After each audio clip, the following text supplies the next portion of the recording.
Hey y'all, it's Liz. So I just wanted to come on and kind of just share some of my reflections. I think, this is the time of year where a lot of people, a lot of churches are doing like 21 days of fasting and things like that, which is amazing and great. And I think that's how we should start our year. For me personally, I typically will do that like 2 to 3 weeks before the year begins. So that's what I did. I took the last like 2.5 weeks of December to just really hear from God and um, just, get his guidance and direction for my year 2024. And so I want to share some of those reflections and thoughts because I think it'll help as you are thinking about and planning for your own year and doing the things that God has called you to do. I think at the outset, one thing that I want to say is this is your year to be bold, to do all of the crazy, like, big God-sized things that God has placed in your heart, but you've been hesitating, you've been putting it on ice because you're fearful of the outcome, because you're fearful of success, because of you don't know how people might receive it, right? Like, this is a year to just start, just take the first step, because there is so much attached to your yes. And so oftentimes we can bog ourselves down thinking about all of the details and all the things, and I have to get all of these in order, and and it's like all of that pressure causes us to just stop, and then nothing happens at all. But I think, sorry, my nose. But I think, if we just focus on doing one thing every day and to just really build that consistency, like, that is key, right? For me, I was just like going through my journal, and there was on the 20th, I date everything. So on the 21st of December, I was watching Martin Luther King's speech on your life's blueprint. And there was just, I mean, obviously, like, it's MLK, so, he was a prophet. Like, just, yeah.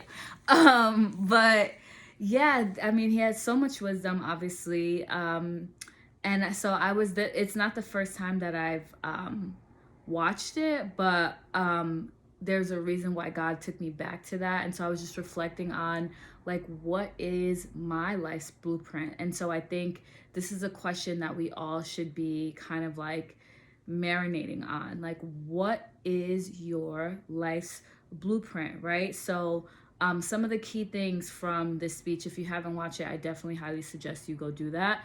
But just to highlight a couple things. So one, he talks about a deep belief in your somebodyness, right? So it talks about, like, you having worth, you having value, that you have significance, right? And to not be ashamed of who you are. And so I think, as I go in this journey, um, you get to places in the journey where you feel like, wow, like, I've come such a long way.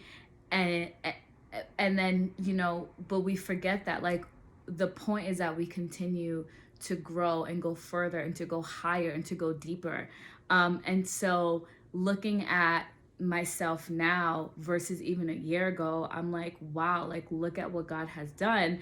But a huge part of it was me accepting who I truly am, because God continued to show me more and more the identity that he formed me with, right? And so because of that, I have so much more self-worth and value and self-love, but it took me a while to get there.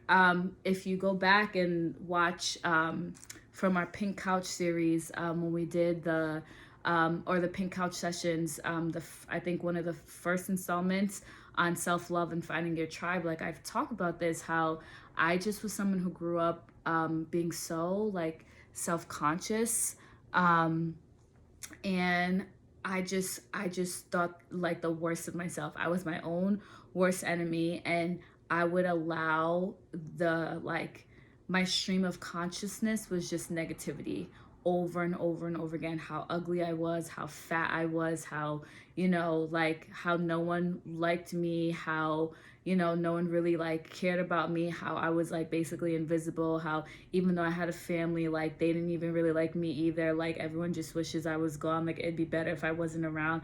All of these things just, constantly circling in my mind. And so it was a battle for me to be able to come out of that. And if it had not been for God, I wouldn't be able to.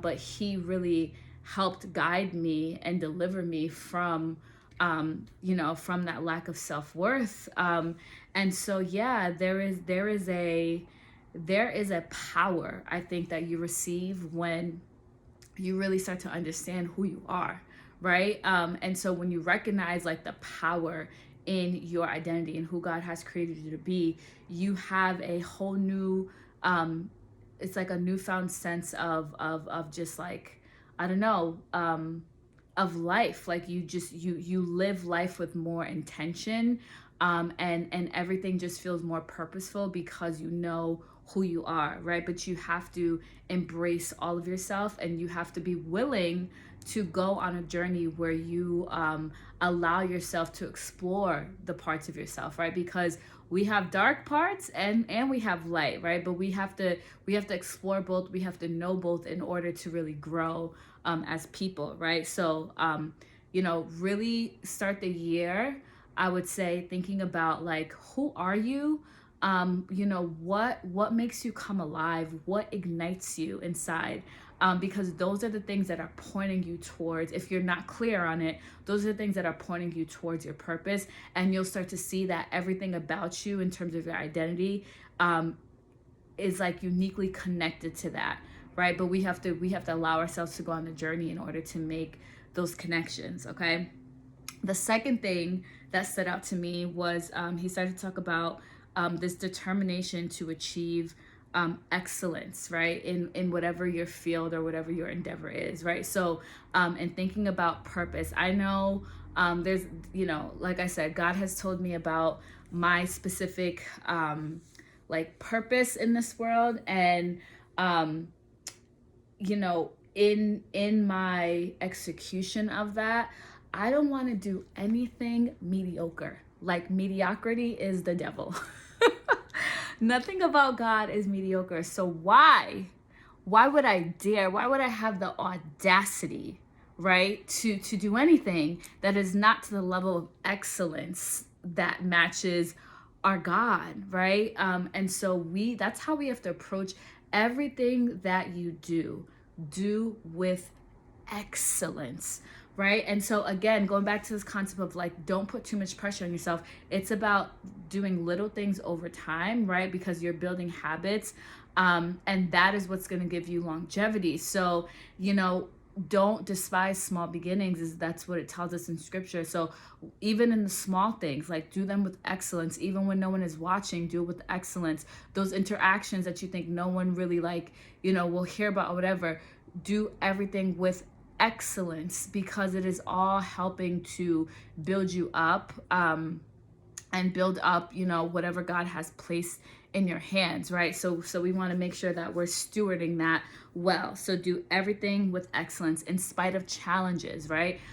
Continue to press on and do things with excellence. I can think back to my season of like sabbatical from life is how I describe it, where for 6 months God pulled me out of every like friendship that I've had, or for the most part, like, a lot of close friendships that I had, attachments, my job, my son schooling. Like, I was homeschooling, I was starting a business that I had no idea. I had no business starting a business. Like, I don't know anything about it.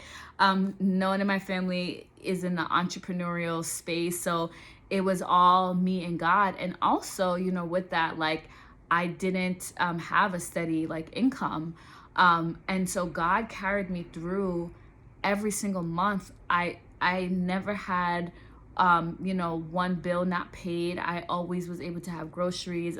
My phone bill was paid. My rent, like everything, I'm telling you, was covered, and it was only by the grace of God. When I look back in that season, like the strength and the tenacity and the endurance that I had, that was the Spirit of God carrying me. I could not have done that by myself, right? And so even in that space, when I literally had like nothing to my name, and then whatever I did have in my bank account, every day would just dwindle and dwindle.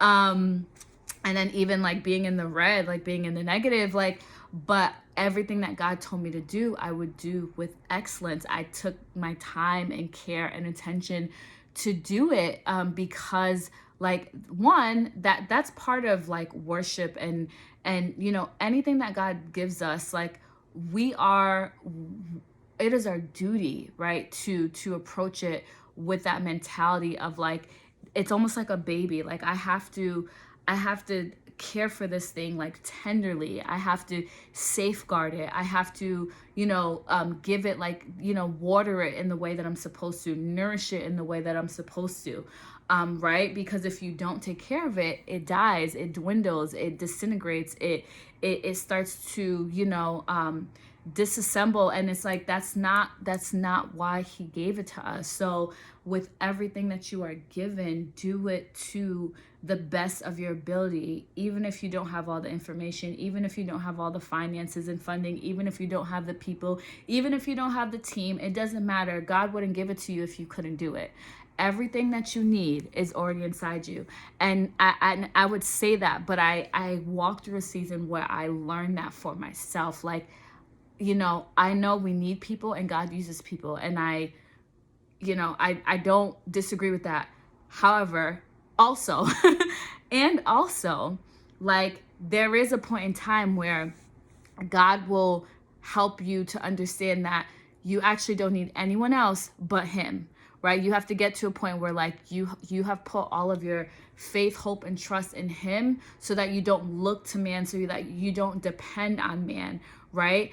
Because that can even become a form of idolatry. We can idolize certain people and think that, like, it's like all due to this person, right? It's all due to this organization. It's all due to this entity. And it's like, nah, it's God, and so, yeah, I had to walk through that. But like I said, despite it all, like, I continue to do everything with excellence. And so just keep that in mind when you are walking out your purpose in life.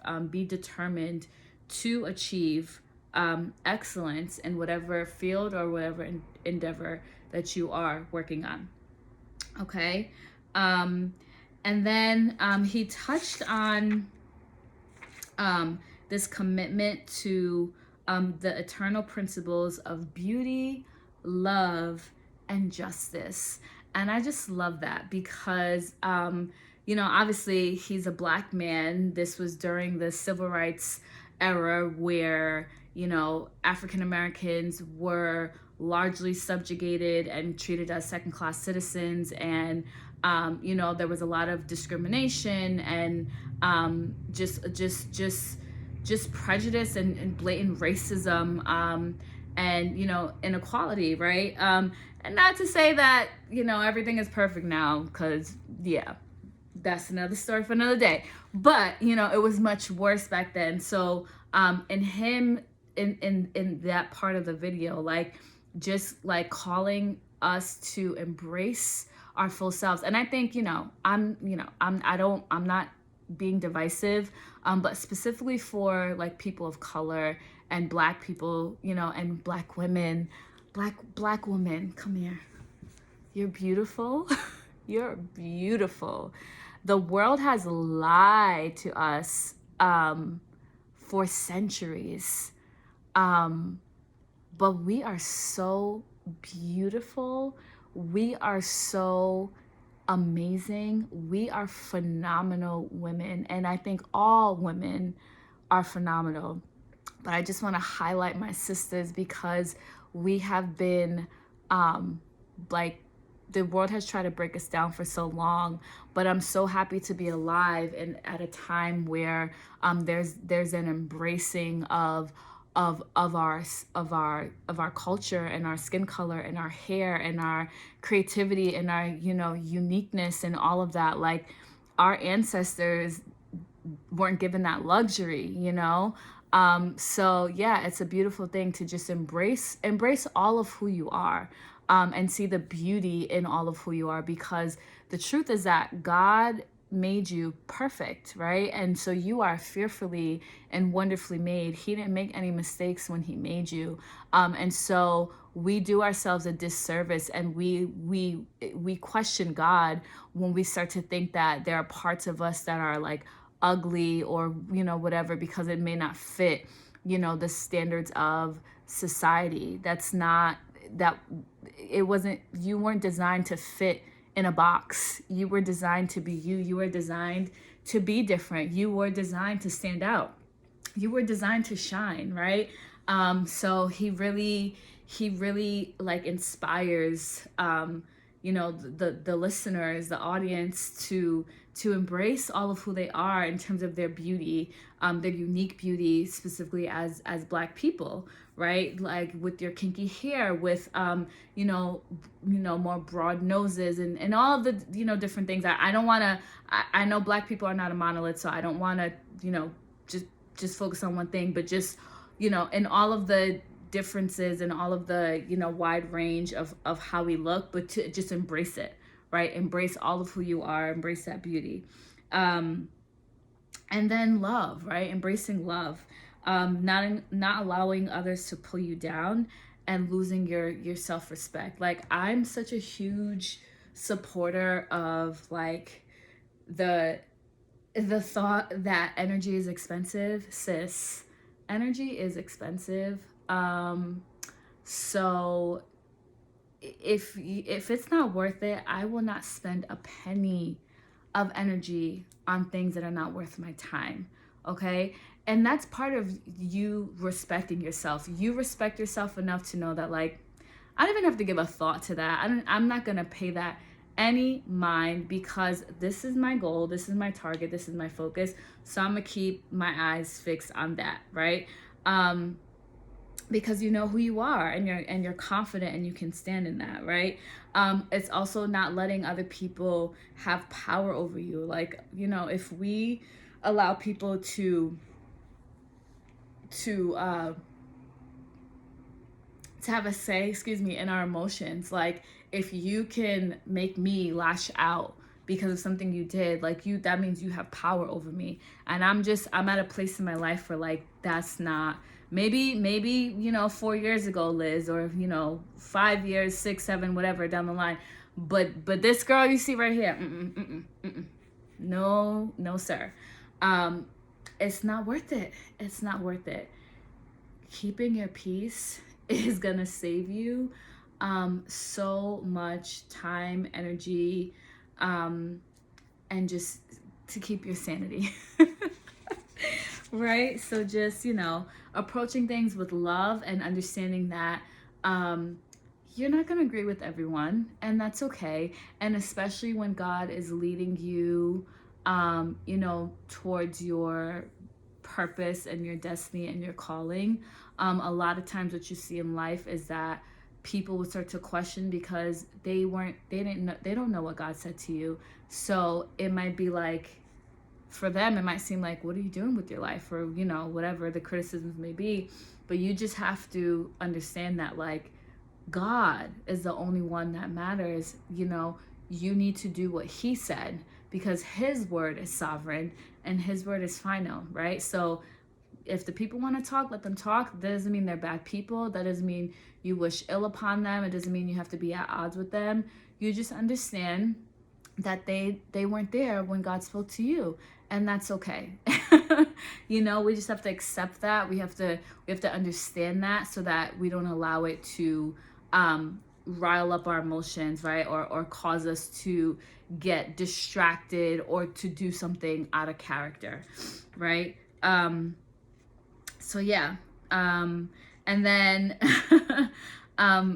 there's a part that I wrote down where he talks about like build baby build, right? So I think that's like kind of like my mantra, build baby build. Like this is a season of building. I think in 2021, 2022, 2023, God was really helping me to lay like a foundation. And so now it's time to build. It's time to build. So what have you been called to build?